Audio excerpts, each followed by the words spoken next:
Virginia, we're told, and of course here in the city as well. We want to go to Julia Papa now, who is in Lower Manhattan, to give us her vantage point. Julia, where are we standing right now? And we have an ABC report coming in right now. Julia, we'll get back to you. There's a report coming in from ABC now that we want to share with you. Let's listen in. Was centered near Mineral, Virginia. It was felt in Washington, D.C. The entire ABC bureau shook. At first, it felt like someone was drilling in the building, and then the entire floor vibrated. Everyone immediately headed to the stairs. Then we noticed that people in buildings around us had fled their buildings, too. ABC's Andy Field in Washington. We felt the quake here in New York. ABC's Aaron Katersky is at City Hall. We talked to New York City Mayor Michael Bloomberg, who felt the shaking inside his office. He, along with the rest of the staff of City Hall here, evacuated. And it went on for several seconds. You don't often think about feeling an earthquake here in New York City, but that's indeed what we felt. ABC's Aaron Katersky. For now, no reports of injuries or serious damage from the magnitude 5.9 earthquake centered northwest of Richmond, Virginia, that fell up into the northeast U.S. With continuing coverage of East Coast earthquakes, Richard Cantu, ABC News. Breaking news now on 1010 Winds. Good afternoon. Winds News Time 2:31. As you have been hearing, this is our continuing coverage of the earthquake which struck New York City. It is a 5.9 magnitude quake centered northwest of Richmond, Virginia. Government buildings again empty here, including City Hall, where we spoke with Stan Brooks earlier. He tells us he was speaking with the mayor, ironically, about 9/11 commemoratives that are coming up. And at the time, while they were speaking, the security team for the mayor came in and whisked him away. The immediate thought, obviously, is that we were dealing with some type of a terrorist-involved situation, but obviously not the case. We are hearing from the National Geographic survey, obviously, that apparently we had an earthquake that hit here. We are also told that President Obama felt it on Martha's Vineyard, where he is vacationing with his family. We want to go to Al Jones right now, who is in Lower Manhattan. He was there covering the DSK proceedings when all of this began. Al, are you there, and what can you tell us? Where do we stand right now? Are people still out on the streets, and what are they saying?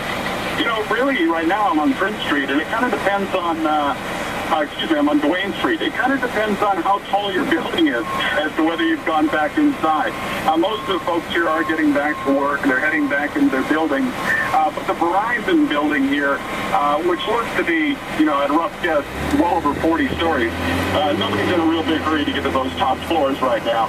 And I'm actually standing in front of 105 Duane, which is a 52-story office building, residential building, kind of a narrow building, very pretty building. But again, the people at the top floor are sitting down here in the park, and they also in no big hurry to get up top.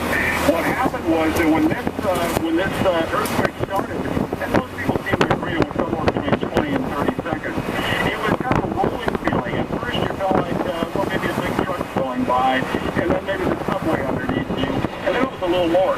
And people came out of the buildings at first a little scared because, we're New Yorkers, we're not used to this. They really had no idea what had happened. I was in my car rocking back and forth thinking that somebody's playing a joke on me, pushing the car, bouncing up and down on the bumper. Nobody really had a clue as to what it was. 10, 15 seconds later, we all come to the same conclusion: earthquake. So right now, everybody's kind of milling about outside. Some are going back inside. Some are taking an extended lunch hour.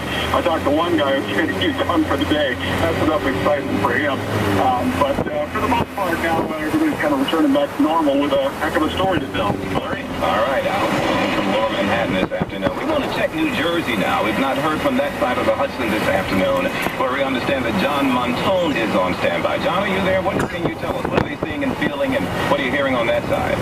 Larry, at the time the earthquake struck, I was on a Stairmaster at a gym, Gold's Gym in Paramus.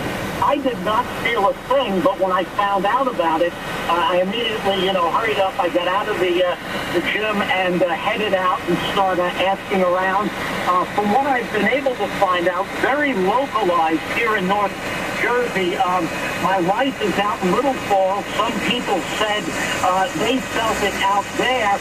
They also got a call from a friend from Oradell who said some houses shook there. Oradell is very close to Paramus. They got another text from some people out in western Morris County who said the Route 10 area was shaking pretty good. I just got here in Paramus to the Georgia State Park, and the first guy I talked to, I just yelled rolled out the window before you put me on the air. He didn't feel a thing, but there are a lot of the private mall security cars around, and a bunch of people gathered outside the mall. So I'm going to go see what I can find out, see if they felt it here. But again, I felt nothing. Other people around the area say they did.